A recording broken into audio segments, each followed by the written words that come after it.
বিসমিল্লাহির রহমানির রহিম। ويقولون متى هذا الوعد إن كنتم صادقين قل إنما العلم عند الله وإنما أنا نذير مبين।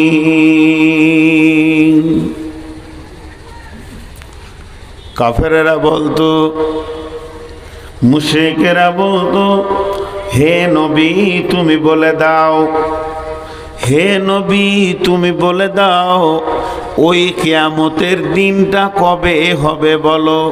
তুমি খালি কিয়ামত কিয়ামত কিয়ামত কিয়ামত বলছো। কিয়ামতের নাম কিয়ামত, কিয়ামতের নাম মেহশার, কিয়ামতের নাম আপনার কি না কিয়ামত, কিয়ামতের নাম মেহশার, কিয়ামতের নাম হলো ইয়াম, কিয়ামতের নাম হলো ইয়াম, কিয়ামতের নাম হচ্ছে কারিয়া, কিয়ামতের নাম হচ্ছে হাক্কা, কিয়ামতের নাম হচ্ছে সাদা, কিয়ামতের নাম হচ্ছে গাসিয়া, কিয়ামতের নাম হচ্ছে নাবাইল আদিম। কিয়ামতের অনেকগুলি নাম আছে, তবে ওরা খালি বলতো হে নবী তুমি বলে দাও সেই কিয়ামতটা কবে হবে। আল্লাহ নবী বলছেন, আল্লাহ বলছেন নবী হে তুমি ওদেরকে বলে দাও, ওদেরকে বলে দাও যে ইন্নামা আনা নাযীরুম মুবিন, আমি হলাম শুধুমাত্র ভয় দেখানেওয়ালা আর খবর দেনেওয়ালা। আর ইন্নামা ইলমু ইনদাল্লাহি, ওই কিয়ামত কবে হবে ওই জ্ঞানটা কোন তারিখে হবে, কোন ডেটে হবে, কোন সময় শুরু হবে, এই জ্ঞানটা পরিপূর্ণ কার আছে? আল্লাহর কাছে আছে।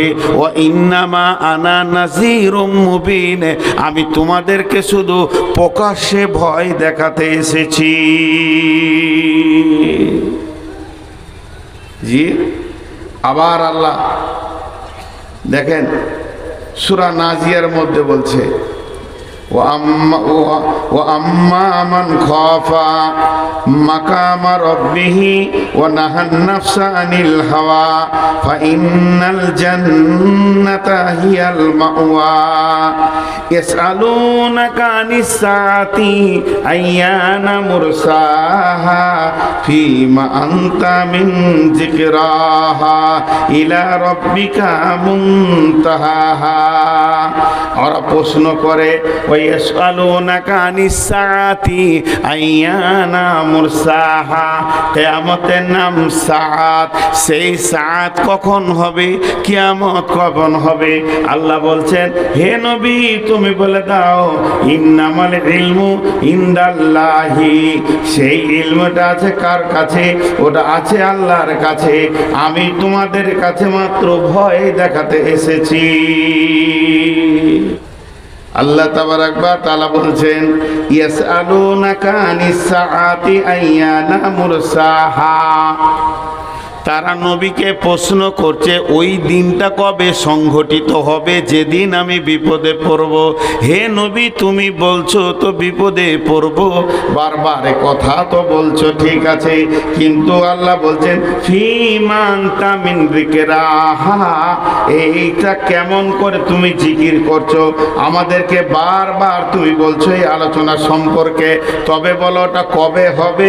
উত্তরে বলল ইলা রব্বি মুনতাহাহা, ইলা রব্বিকা মুনতাহাহা, তোরা যা আমাকে প্রশ্ন করছিস এই বিষয়টা তোদের রবের কাছে যথেষ্ট লেখা আছে, রবের সঙ্গে যোগাযোগ কর, রব বলে দিবে এটা কখন আছে। কিন্তু আল্লাহ তাবারাক ওয়া তাআলা বলছেন নবী হে তুমি বলে দাও ইলা রব্বিকা মুনতাহাহা। একটা গেল সূরা নাবা, এখন আমি যাইনি, আপনারা আজকে উঠবেন না। পলাশবোনা মাদ্রাসাকে আমি ভালোবাসি, এখানকার কমিটিও আমাকে ভালোবাসে।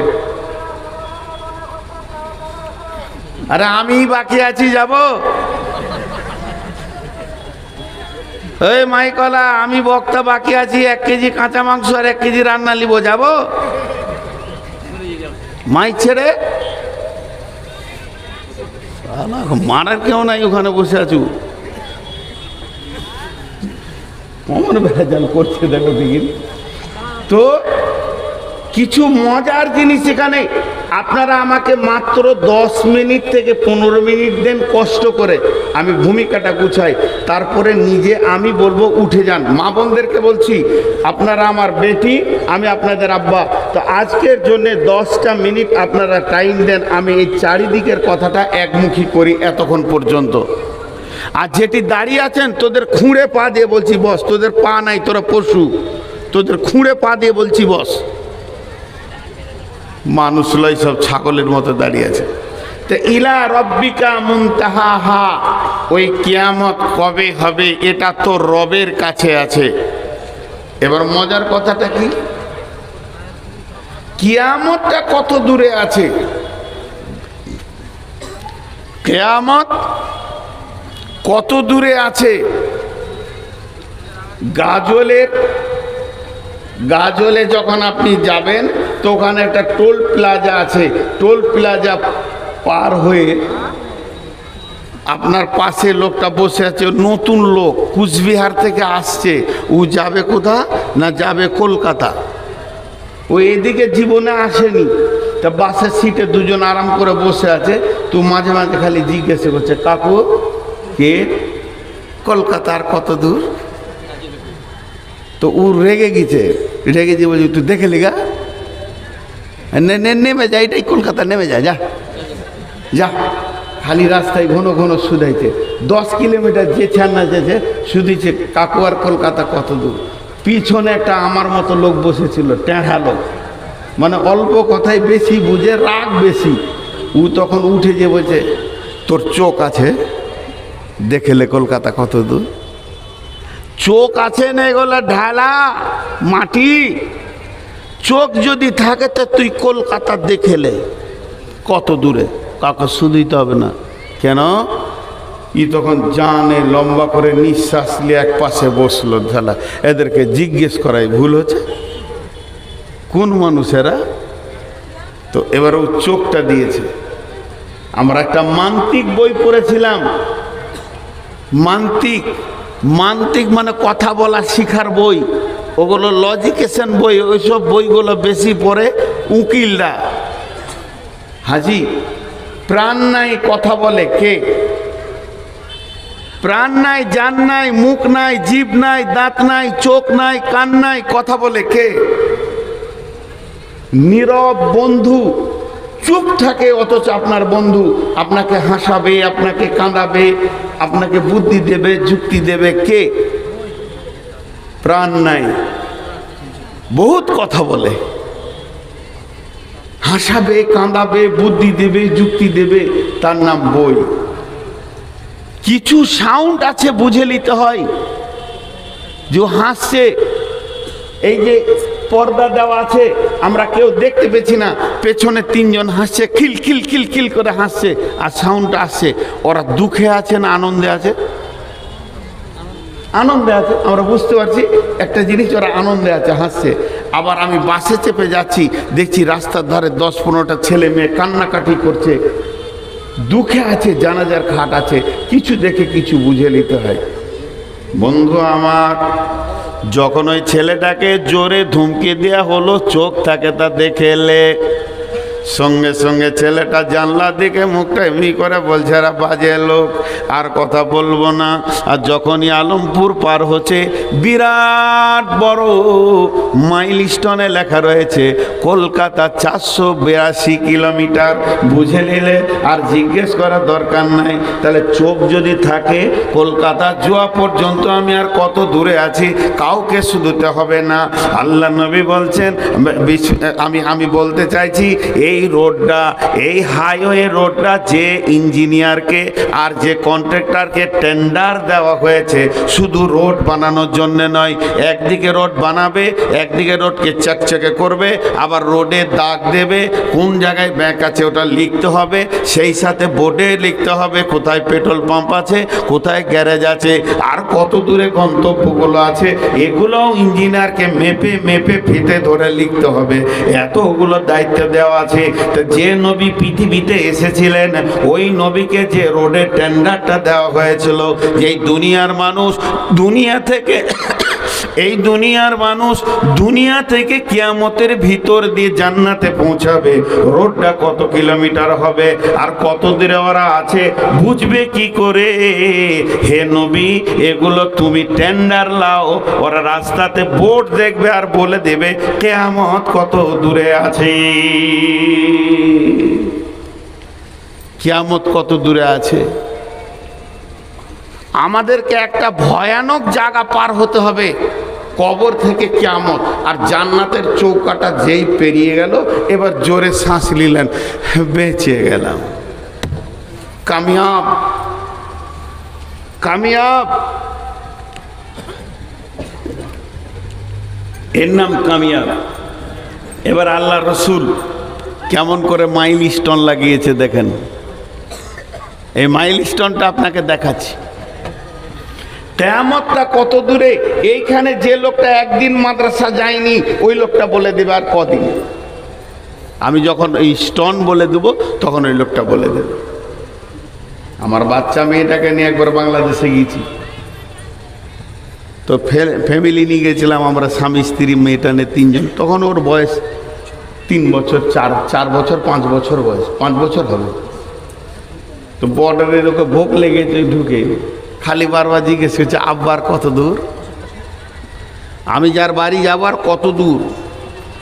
তোকে একবার দেখিয়ে দিলাম যে যেমন লেখা আছে পীরগঞ্জ, তো পীরগঞ্জটা হচ্ছে আমাদের গন্তব্য, আর এখানে লেখা আছে 18 কিলোমিটার।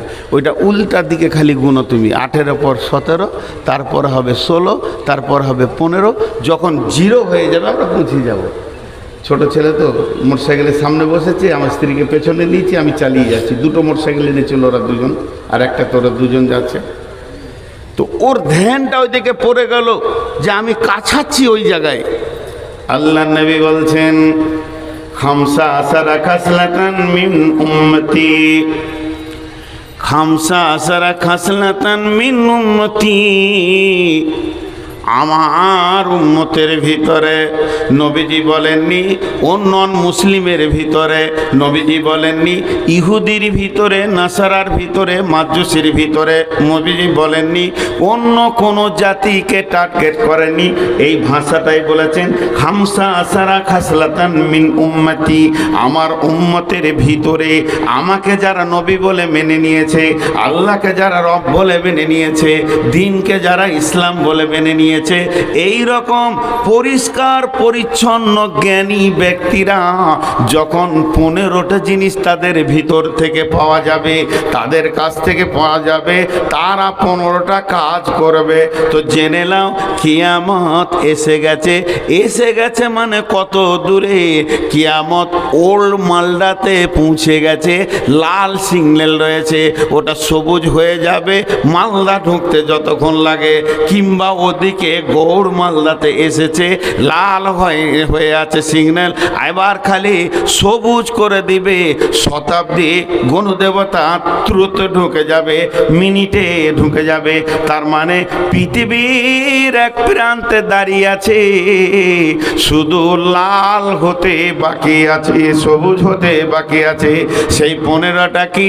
ইদা তুখিজাল ফাইয়্যুদু বালান ওয়াল মামানাতু মাগনামান ওয়াজ যাকাতু মাগরামান তুল্লিমা লিগাইরি দীনি আতা রাসূল উমরাতাহু আক্কা উম্মাহু আদনা সাদিকাহু আকসা আবাহু জাহারাতিল আসওয়াতু ফিল মাসাজিদে সাদাল কাবিলাতা ফাসিকুহুম জাইমুল কওমি আরজুলুহুম ওয়া উকরিমা রাসূলু মাখাফাতাস সারিহি ওয়া জাহারাতিল কায়নাতু ওয়াল মাআজিফু ওয়া সুরিবাতুল খুমুরু লিবাসুল হারির লানা হাদিহিল উম্মাতু আউয়ালু আহলুহা ফারতাকিমু ইনদা যালিকা রিহান হামরা ফাজালজালান ফাসকান মাসকান কাসফান। আল্লাহর নবী বললেন 15টা জিনিস আমার উম্মতের ভিতরে পাবি।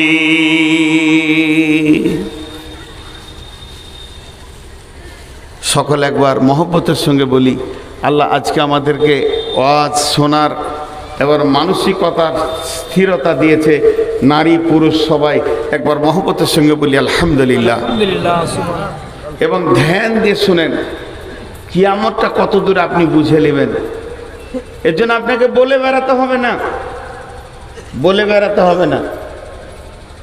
আমার ডান দিকে বসে আছে উবাইদুর, আমার আগে বক্তব্য করে গেল জামিরুল, আপনার গ্রামের ছেলে, তো সুন্দর ছেলে, ভালো বয়ান করলো, কিন্তু কথাটা একটা হচ্ছে কি, এরা দুজন বদমাস ছেলে।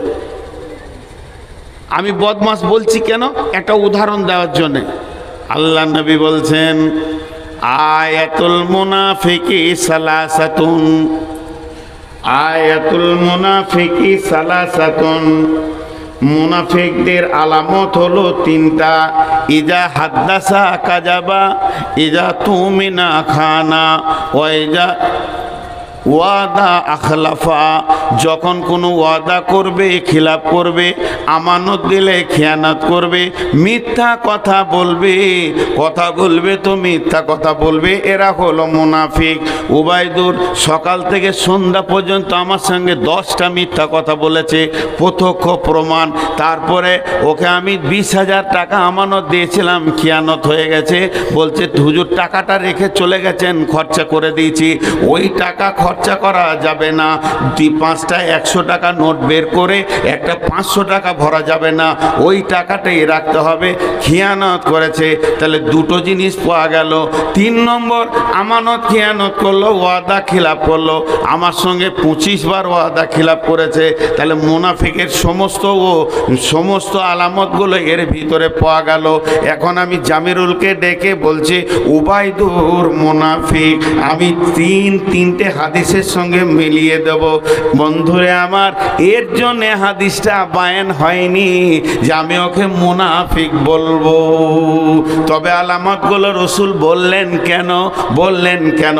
আমি আর জামিরুল উবাইদুরের যদি বিরুদ্ধে কথা বলি তা এটা গীবত হয়ে যাবে, অথচ ওর ভিতরে সবগুলো রয়েছে। এই আলামতগুলো তাহলে রসুল বললেন কেন? বলার কারণটা হচ্ছে তুমি ওর থেকে বেঁচে থাকো। একটা মুনাফিক থেকে যে তুমি বাঁচবে, এর জন্যে আলামতটা মুখস্থ রাখো। লোককে বলে বেড়াবে ওর বিরুদ্ধে, তাহলে গীবতের আওতাভুক্ত তুমি চলে আসবি। কিয়ামতের আলামতগুলো এখন কেন বলবো? কিয়ামতের আলামতগুলো দান করে দিয়েছে। হ্যাঁ, মাংস বিক্রি হয়েছে, ওইখানে গেলি না, পয়সাটা দেওয়া হতো, 2 কেজি মাংস পেলি দিস, আমাকে কেজি দিয়ে দিস, খেপা কোথায় যা। তুই এত সুজা ছেলে, তোর বিয়ে হবে না রে বা। এই যুগের মেয়েরা তোকে পছন্দই করবে না। হ্যাঁ, তো ওই আলামতগুলো কেন জানবো? ওর কাছ থেকে ওই জিনিসগুলো জানবো কেন? আমি ওর থেকে জিন্দেগিকে সরিয়ে নেব, আমি বেঁচে যাব। তেমনি কিয়ামতের আলামতগুলো বলবো কেন? আম্মা জান আয়েশার হাদিসটা শুনেলেন, এই জন্যে বলবো। ওরা কি বসবে না এই 5টা? আরে শালা চামড়া কত মোটা রে। না না, পকেটে হাত ভরে দাঁড়িয়েছে, মারবে আমাকে। হ্যাঁ, অপেক্ষা করছে খালি নামক, তারপরে দেখি। এবার মজার জিনিসটা দেখেন, আম্মা জান আয়েশার হাদিসটা শুনেন। ওয়ান আয়েশা রাদিয়াল্লাহু তাআলা আনহা আনিন নবী সাল্লাল্লাহু আলাইহি ওয়াসাল্লাম। এই কদিন আগে আই লাভ মোহাম্মদ চলছিল না ভাই, আর এখন নবীর নাম বলছি তা সাল্লাল্লাহু আলাইহি সাল্লাম কেউ বলছে না, খামকা চিল্লাতে গেছিল। ওর মুখে দাড়ি নাই, আবার বলছে আই লাভ মোহাম্মদ। ওর মতো ঝুঁটা কেউ আছে? জি, সবাই দরুদ পড়বেন। ওয়ান আয়েশা রাদিয়াল্লাহু তাআলা আনহা আনিন নবী সাল্লাল্লাহু আলাইহি ওয়াসাল্লাম ইয়াজুজাইসুল কাবাতা ফাইদা কানা বাইজা আমিনাল আরদি ইখসাফু বিআউয়ালিহিম ওয়া আখিরিহিম ফীহিম আসওয়াকুম ওয়া মান লাইসা মিনহুম ওয়া ক্বালাত ফীহি আসওয়াকুম ওয়া মান লাইসা মিনহুম ক্বালা ইখসাফু বিআউয়ালিহিম ওয়া আখিরিহিম সুম্মা ইবআসুনা আলা নিয়াতিহিম। হাদিসটা মজা, কত গুরুত্বপূর্ণ দেখেন। আম্মা জান আয়েশা বলছেন, রাসূলুল্লাহ সাল্লাল্লাহু বলেছেন, রাসূলুল্লাহ সাল্লাল্লাহু আলাইহি সাল্লাম বলেছেন, একদল লোক তারা কাবাকে ভাঙার জন্যে কাবার কাছে যাবে। তাদের উদ্দেশ্য, তাদের নিয়ত হচ্ছে কাবাটা যেয়ে ভেঙে দিব। বন্ধুরে, পৃথিবীর বুকে যদি একবার কাবা দেখেন, প্রেম কাকে বলে বুঝে নেবেন সেদিন। প্রত্যেকটি যুবতীর ভিতরে যুবক দেখার আকাঙ্ক্ষা আছে, প্রত্যেকটি যুবকের ভিতরে যুবতী দেখার আকাঙ্ক্ষা আছে। কাবার চত্বরে নামবেন তো কি আজীব জিনিস দেখবেন, দিল মন টেনে নেবে। এই কাবাটাকে ভাঙার জন্যে একদল লোক আসবে।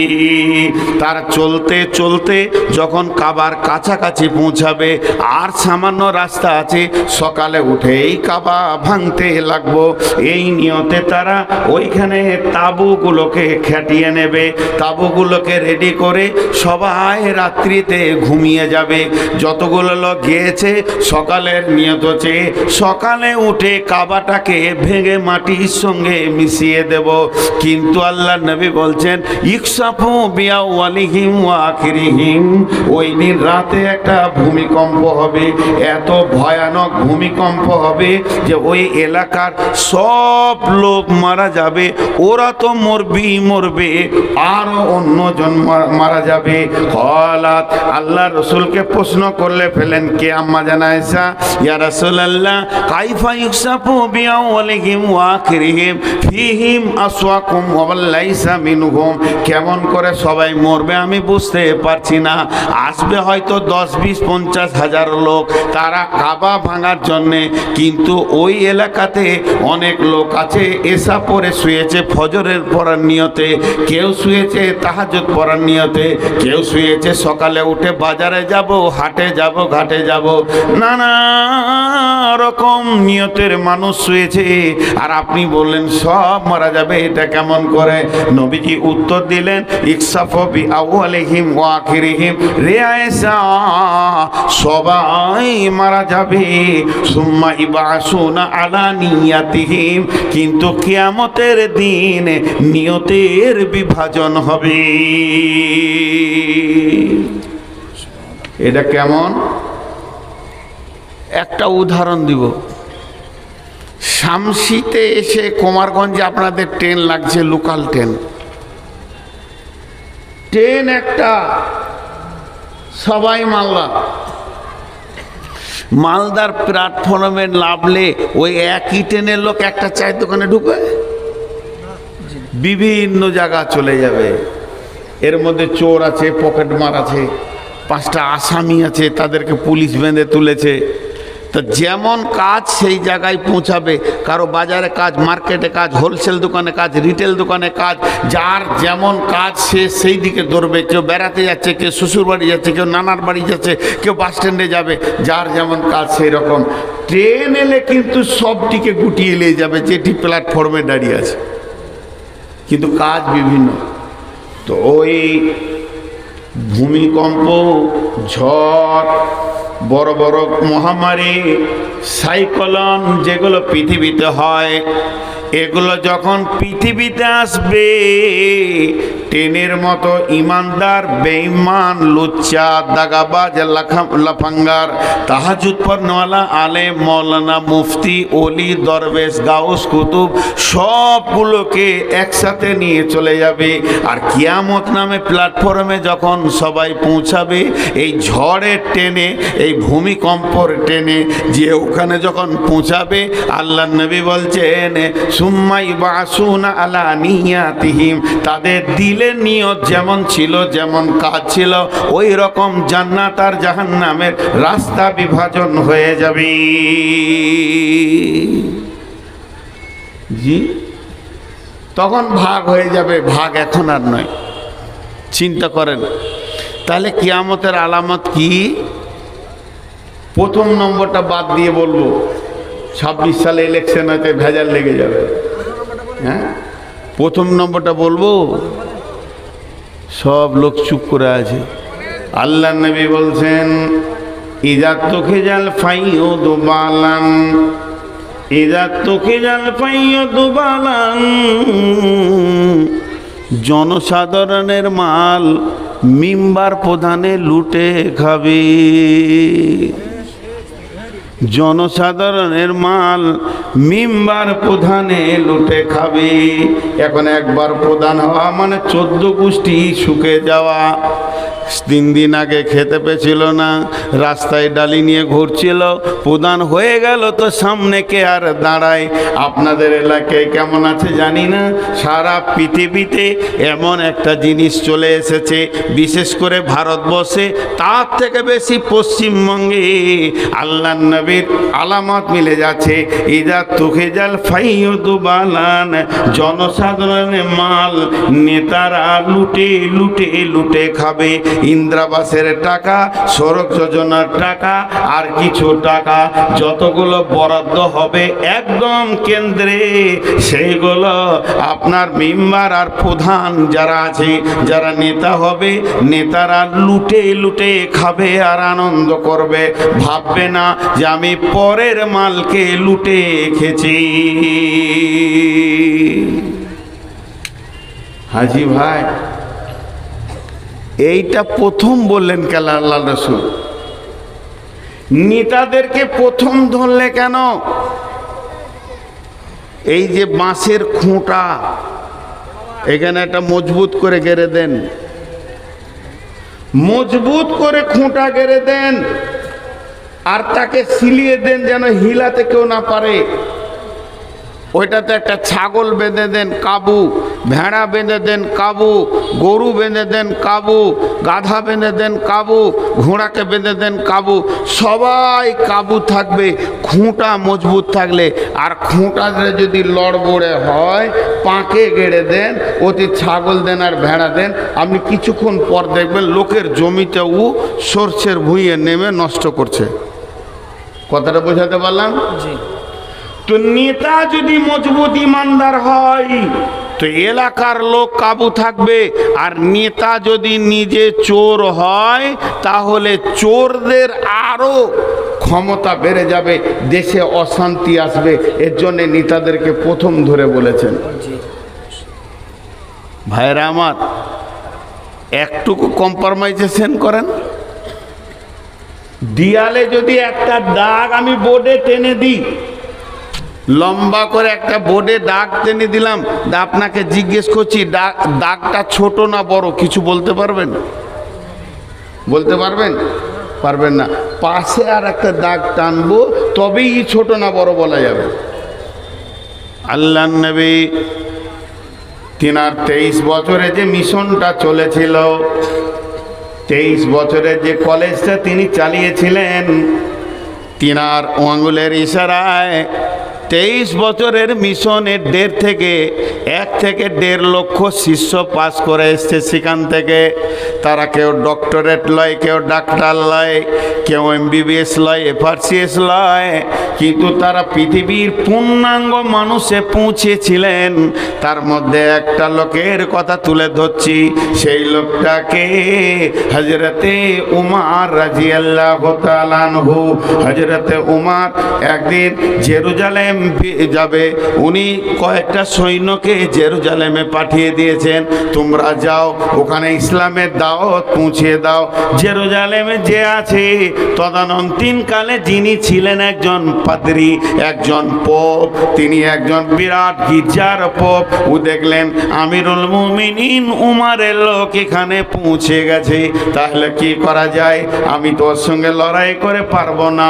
কেউ বলে 12 লক্ষ, কেউ বলে 18 লক্ষ, কেউ বলে 22 লক্ষ, তো বিশেষ করে 18 লক্ষ বর্গ মাইলের তিনি বাদশাহ। এত বড় রাজ্যকে তিনি চালাচ্ছেন।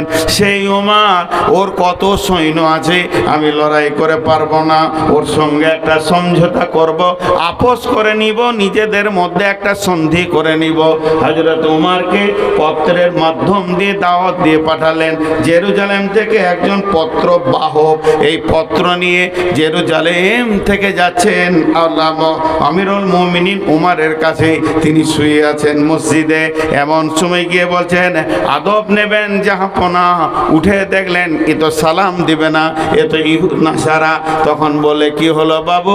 বলছে, আমি এসেছি জেরুজালেম থেকে, আপনার সৈন্য সেখানে পৌঁছে গেছে, তাদেরকে কেল্লায় অবরোধ করা হয়েছে, আর এখান থেকে একটা চিঠি আমাদের পোপ আপনাকে দিয়েছে, প্রাইম মিনিস্টার চিঠি দিয়েছে, চিঠিটা একবার আপনি নজরে লাগান। হযরত উমর উঠলেন, চিঠিটা এমন করে পড়লেন। পড়ার পর দেখছে চিঠিটার টোটাল সারাংশ হচ্ছে, আমিরুল মুমিনিন খলিফাতুল মুসলিমিন, আপনাকে আমি আমন্ত্রণ করছি, চিঠির মাধ্যম দিয়ে দাওয়াত দিচ্ছি, আপনি আমার দেশে আসেন, আপনার সঙ্গে আমার লড়াই নাই, সমঝোতা আছে, একটু বসবো।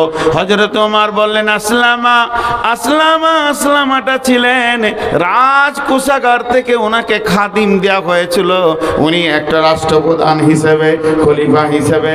আসলামা এসে বললেন, জাহাপনা বলেন আমি কি করতে পারি? হযরত ওমর বললেন, যাও তুমি এখনই উট রেডি করে নিয়ে চলে এসো, এক্ষুনি বেরিয়ে যেতে হবে, এক্ষুনি জেরুজালেম যেতে হবে। সেখান থেকে খবর এসছে দিনের তাকাজা এসে গেছে, দিনকে আগে বাড়ানোর জন্যে আর ডানে বামে সময় নষ্ট করা যাবে না। আসলামা করলো কি, একটা উটকে সাজিয়ে নিয়ে এসে মসজিদের দরবারে এসে দরজায় দাঁড়ালেন। আমিরুল মুমিনিন খলিফাতুল মুসলিমিন উটের ওপরে চড়ে নিলেন। এবার জেরুজালেমের দিকে রাস্তা ধরেছে। হযরত ওমর ফারুক রাস্তা ধরেছেন, সঙ্গে মাত্র একটা গোলাম আছে, একটা ভীত আছে। আমাদের কবি নজরুল ইসলাম হাত শুরু করে দিলেন, হেরি পশ্চাতে চাহি তুমি চলে যাচ্ছ রৌদ্র দগ্ধ দুর্মরু পথ বহি, জেরুজালেমের কেল্লা যেতায় আছে অবরোধ করি, বীর মুসলিম সেনা দল তব বহুদিন মাস ধরি, দুর্গের দ্বার খুলবে তারা বলেছে শত্রু শেষে, উমার যদি গো সন্ধি পত্রে স্বাক্ষর দেয় এসে, হায়রে আদেক ধারার মালিক আমিরুল মুমিনিন শুনেছে খবর, একা একই উঠে চলেছে বিরামহীন, সাহারা পাড়ায় ঝুলিতে দুখানা শুকনো খুব জরুটি, একটি মশকে এতটুকু পানি, খুরমা 2-3 মুঠি, প্রহরী বিহীন সম্রাট চলে, একা উঠে চোরে চলেছে মাত্র একটি গোলাম, উটের রশি ধরে, মরুর আকাশে সূর্য, মরুর ঊর্ধ্ব আকাশে সূর্য আগুন বৃষ্টি করে, সেই সে আগুন তাতে কৈসম ফুটে বালুকার মরু পরে, কিছু দূর যেতে উঠ হতে নামি কহিল গোলামের ভাই, পেরেশান বড় হইয়াছ চলিয়া, এইবার আমি যাই, উটের রশি ধরিয়া অগ্রে উঠে বসো উঠে, তপ্তে বালুতে চলে যে চরণে রক্ত উঠেছে ফুটে, গোলাম 2 হাত ধরে চুমি কাঁদিয়া কহিল উমার এখনে আদেশ করেন কেমনে আপনি, গোলাম রহিবে উটের পিঠে আরাম করিয়া বসি, আর হেঁটে যাবে খলিফা উমার ধরিয়া উটের রশি। খলিফা হাসিয়া বলে, তুমি জিতে গিয়ে বড় হতে চাও, হায় রে এমনই চলে, একটু হাসে, না হাসলে তো উঠে চাপবে না, তাই মুচকে হেসে বলছে এমন চলে। বলে খলিফা হাসিয়া বলে, তুমি জিতে বড় হতে চাও, ভাই রে এমনই চলে। রোজ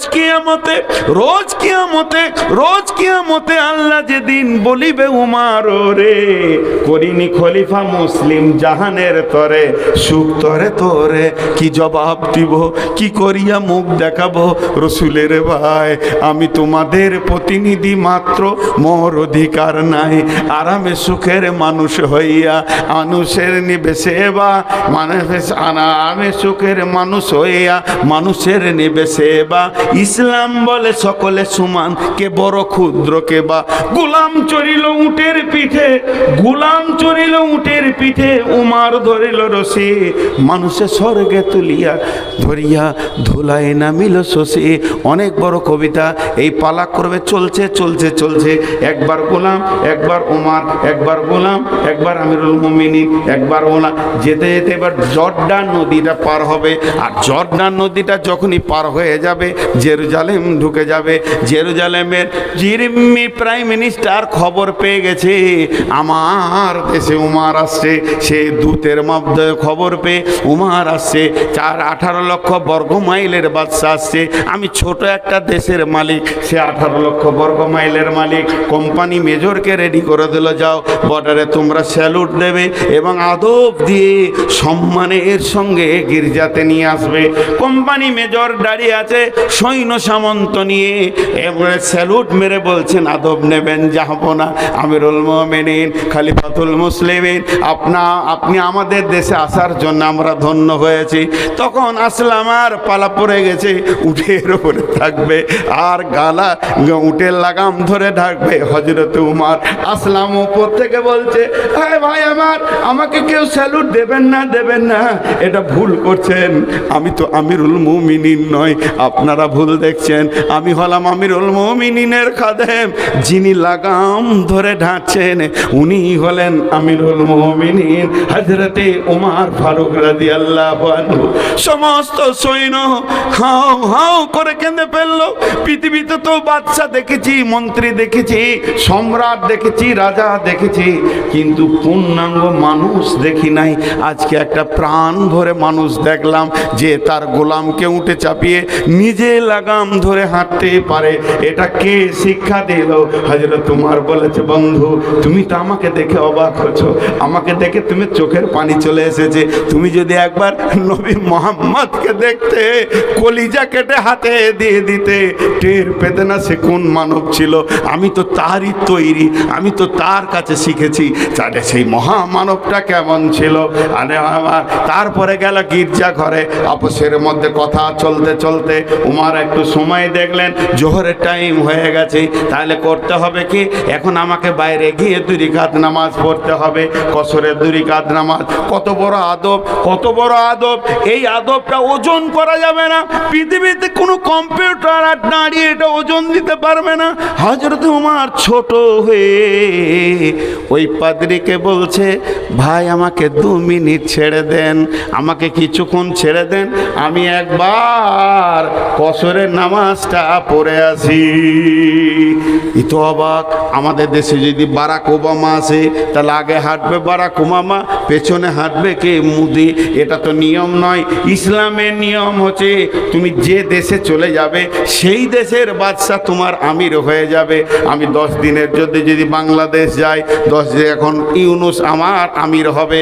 আমি 10 দিনের জন্য যদি সৌদি চলে যাই, 10 দিন আমার জন্যে বাদশাহ মোহাম্মদ বিন সালমান আমার আমির হবে, ওর আইনে চলতে হবে। আমি যদি ইংল্যান্ডে চলে যাই, আমেরিকায় চলে যাই, বর্তমান যে প্রধানমন্ত্রী আছে রসুলের হিসাবে সে আপনার মন্ত্রী হবে, তার আইনকে ফলো করতে হবে। আর আমাদের দেশে অন্য চলে, বড় বাদশা এলে পরে তার পেছনে আমার বাদশারা ঘুরে বেড়ায়, কিন্তু না, সেই হিসেবে ছুটি চাইলো। তখন পাদ্রী বলল, আমাদের আঙ্গিনায় গির্জায় পড়িলে নামাজ হবে নাকি কবুল আল্লাহর দরগায়? হে আমিরুল মুমিনিন, আমাদের গির্জাটা বড় পরিষ্কার পরিচ্ছন্ন, ধোয়া মোছা আছে, এখানে যদি নামাজটা পড়ে নিতেন তাহলে আল্লাহর দরবারে কবুল হতো। হযরত উমরকে আল্লাহ বড় দূরদর্শিতা জ্ঞানের অধিকারী করেছিলেন। বহু দূর বিনিশ ভাবতে পারতেন। রসুলকে অনেক পরামর্শ দিয়েছেন, দূরদর্শিতা জ্ঞানের পরামর্শ দিয়েছেন। সেই উমর বলছে, ভাই রে, আমি যদি গির্জাতে নামাজটা পড়ে নিই, এক পাশেও যদি পড়ে নিই, আর এইটা যদি আমার সৈন্যরা দেখে নেয়, তারা মনে ভাববে হয়তো খলিফা ইশারা করে বলে দিয়েছে আজ থেকে গির্জাটা মসজিদ হয়ে গেল, নামাজ চালু হয়ে গেল। আমার সৈন্য বেশি, আমি সামাল দিতে পারবো না, সব এসে গির্জাকে মসজিদ করবে। তিনি আবার জবাব দিচ্ছে, নহে ইসলামে ধর্ম, নহে যে আল্লাহর বিধান, নহে কই ইসলামী ধর্ম, নহে যে আল্লাহর বিধান। কর গির্জা মন্দিরে ভেঙে মসজিদে মুসলমান, গির্জা মসজিদ ভেঙে মুসলমান কোনোদিন জীবনে মসজিদ করবে না, ওই মসজিদে নামাজ হবে না। ইসলাম কি সুন্দর আইন দিয়ে চলে গেছে, মসজিদের পাশে আপনার জায়গা, মসজিদটা বাড়াতে হবে। যতক্ষণ আপনি রাজি না হবেন, পৃথিবীর কোনো মুফতি জোর করে নিতে পারবে না, কোনো ডাকাত নিতে পারবে না। যদি আমি জোর করে নিয়ে, আপনার কোনো ক্ষমতা নাই, আপনাকে মার্ডার করে ধ্বংস করে যদি নিয়ে নিই, যে নামাজ কবুল করে সে আর কবুল করবে না, জোর করে কোনো লাজ হবে না। এই কথা যখন হযরত উমর বলে দিলেন যে না না না, এ কাজ আমার দ্বারা হবে না, তখন পাদ্রী বলছে, ভাই উমর আর সন্ধির দরকার নাই, ভাই উমর আর আলোচনা করার দরকার নাই, হাতটা আমার দিকে বাড়ান। উমর হাত বাড়ালেন, উনি হাতে হাত দিয়ে বললেন, আশহাদু আল্লা ইলাহা ইল্লাল্লাহু ওয়া আশহাদু আন্না মুহাম্মাদান আবদুহু ওয়া রাসূলুহু। একটা মানুষের ব্যবহারে, একটা নেতার ব্যবহারে জেরুজালেম জয় হয়ে গেছে। রসুল কেমন নেতা বানিয়েছিলেন, রসুল কেমন নেতা বানিয়েছিলেন, রসুলের স্কুলে কেমন নেতা হয়েছে, রসুলের স্কুল থেকে নেতাটা কত সুন্দর তৈরি হয়েছে। আজ বন্ধুরা আমার, সেই নবী আফসোস করে বলেছেন, আমার উম্মতের ভিতরে অন্য জাতিকে বলেননি, নন মুসলিমকে বলেননি, হিন্দু, জৈন, খ্রিস্টান, বৌদ্ধকে বলেননি, নবীজি বলেছেন আমার উম্মতের ভিতরে যদি কেউ নেতা হয়ে যায়, জনসাধারণের মাল লুটে খাবি।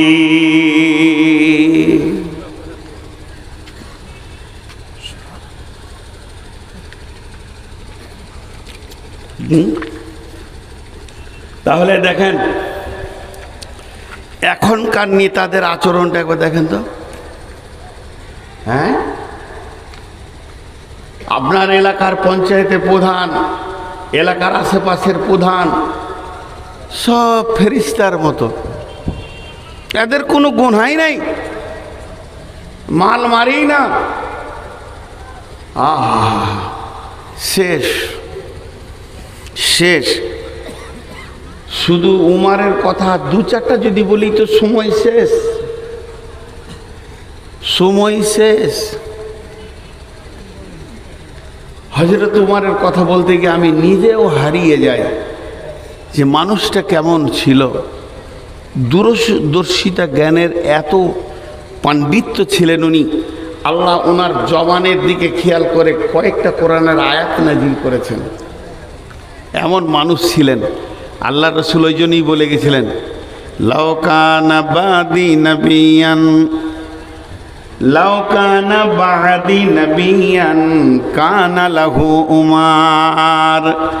আমার পরে যদি নবী আসার রাস্তাটা থেকে যেত, বা আল্লাহ যদি কাউকে নবী করতেন, ওই নবীটা করতেন কাকে? হযরতে উমারকে। লাউ কানা বাদি নবিয়ান কানা লাহু উমার। আমার পরে যদি নবী হতো তা হযরতে উমার হতো। এইরকম দূরদর্শিতা জ্ঞানের মালিক ছিলেন। হাজি এতটি লোক আছেন বসে, আমি এটা পার্টির মিটিং করতে আসিনি, তাও একবার আপনাদের মুখে শুনবো যতটি আছেন। এমন আওয়াজ করবেন এখানে রেকর্ডিং হবে যে কথাটা সত্য না মিথ্যা। আজকালকার নেতারা লুটছে না লুটছে না? এরা শেষ, এরা শেষ। এখন সব থেকে বড় বিজনেস হচ্ছে তিন চারটা, পুঁজি লাগে না। তার মধ্যে একটা হচ্ছে পার্টি করা। এর মতো বিজনেস আর নাই, খুব লাভজনক বিজনেস। অল্প দিনই কোটিপতি। পার্টি করো, মারো, লুটো। আর একটা ঘটনা উমারের বলে, এবার আমি দ্বিতীয়টাই যাব। হযরত উমার একদিন রাস্তায় হেঁটে যাচ্ছেন, আর ওই দিক থেকে একটা বুড়ি হেঁটে আসছে। আর বুড়ি মানুষ একটু কথা বেশি বলে, বিড় বিড় বিড় বিড় বিড় বিড় করে বকছে ও রাস্তায়। ওর সাথে কেউ নাই, ওর পাশেও কেউ নাই, ও বকছে। বকছে কিরকম, লানত দিচ্ছে, আল্লাহকে ধ্বংস করুক, আল্লাহকে বেজ্জতি করুক, আল্লাহকে মানুষের সামনে অপমান করুক। এইগুলো বলছে কার জন্যে? না উমারের জন্যে। আর হযরত উমর রাস্তায় হেঁটে যাচ্ছে, শুনতে পেলে খানিকটা যে কাউকে গালি দিচ্ছে, হযরত উমর বলছে, মা, ও বুড়ি মা, আপনি কাকে গালি দিচ্ছেন? বলছে, বেটা রে, আমাদের দেশে যে আমিরুল মুমিনিন আছে, মদিনার গদিতে বসে আছে, উমর বিন খাত্তাবকে আমি গালি দিছি, আর ওর বিরুদ্ধে আমি আল্লাহকে লানিশ করছি, ওকে যেন আল্লাহ বেজ্জতি করে, আর ওটাই উমরও জানে না। হযরত উমর বলছে, কি হলো মা, তো রাগ কেন করেছেন? বলছে, আমি আজ 3 দিন খেতে পাইনি, বিধবা, আমার ছেলে পিলে নাই, স্বামী নাই, তো আমার ঘরে যে প্রতিদিনের ভাতাটা পৌঁছায় 3 দিন পৌঁছায়নি, তোকে লানত দেবো না? হযরত উমর পকেটে হাত ভরলেন, কয়েকটি দিরহাম দিনার নিয়ে, আশরফি নিয়ে বুড়িটির হাতে দিলেন, আর বললেন, মা, আপনাকে হয়তো খবর নাই, আমাদের দেশের সঙ্গে আরেক দেশের যুদ্ধ চলছে, এই যুদ্ধটা খুব একবারে গভীর মহড়া চলছিল। হযরত উমর সেখানে গিয়েছিল সেই যুদ্ধ পরিচালনার জন্যে, এই জন্যে 3 দিন বিধবা এতিমের খবর নিতে পারেনি। আপনি উমরকে মাফ করবেন, আজকে সে মদিনাতে এসেছে, আপনার ভাতা আজকে যাবেন, আপনি পেয়ে যাবেন। বুড়িটা খানিক শান্ত হলো, ও ওই লেগে পাইনি। দেখো যে তোমার বলছে, মা, আপনি উমরকে একবার মাফ করে দেন, উমরকে ক্ষমা করে দেন। আপনি যে 3 দিন খেতে পাননি, কষ্ট পেয়েছেন, অনেক কষ্ট পেয়েছেন, উমরকে মাফ করে দেন।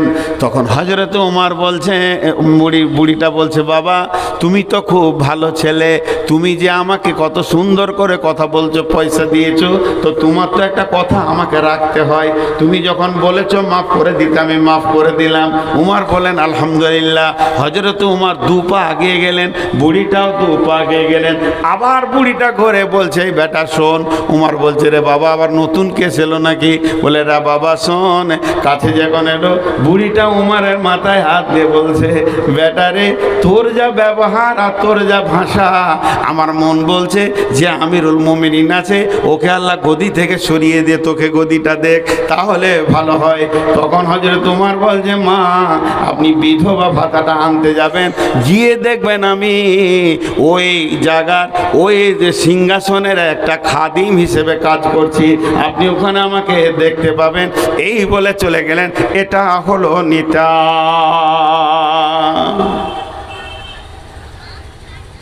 এখন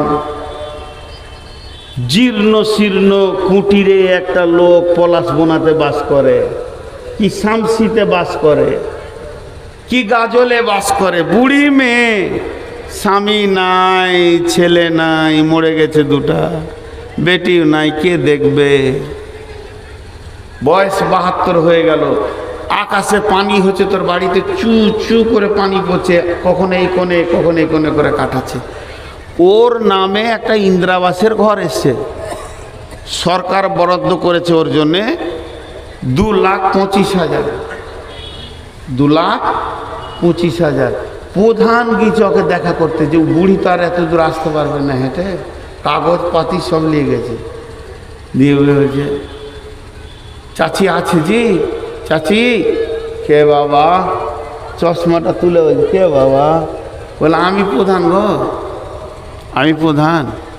ও পঞ্চায়েতের? তো ঘরটা খুব অসুবিধা নাকি? ঘরের টাকা দিছি, ঘরটা করে লিও।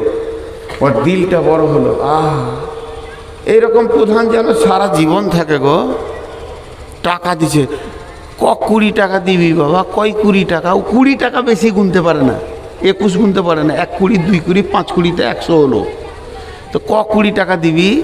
তো বলছে, টাকা 20 গুনতে গুনতে তুমি শেষ হয়ে যাবে। 80,000 টাকা এনেছি তোমার লেগে, 80,000 টাকা। তো 80,000 টাকা বুঝতে পারছে না, বলছে 20 20 20 গুনতে গুনতে গুনতে তুমি বুড়ি, তোমার মা বুড়ি, তাও তুমি 80,000 টাকা শেষ করতে পারবে না। খালিখানে একটা টিপ দাও, টিপ দিল, যা করার করে নিল, ওকে দিয়ে দিল 80,000 টাকা। বুড়ি যখন 100 টাকার নোট এতগুলো দেখে নিয়েছে ক্যারিতে বাঁধা, ও তো দোমাট গিয়েছি, এত টাকা তো জীবনে দেখিনি বাবা। লোককে বলছে প্রধান অনেক ভালো, এত ভালো মানুষ আর পৃথিবীতে নাই, আমাকে 80,000 টাকা দিয়েছে, কত কুড়ি হবে আমি গুনে শেষ করতে পারছি না। ঘরটা টিন লাগালো, এটা ওটা করতে গিয়ে শেষ হয়ে গেল, কিন্তু যে সই করে নিয়েছে 2,25,000-এর ওপরে 1.5 লক্ষ টাকা ভাতিজা মেরে দিল। বন্ধুরা আমার, আল্লাহর নবী বলছেন ইদা তোকে জাল ফাইয়তু বালান, জনসাধারণের মাল নেতারা লুটে লুটে খাবে।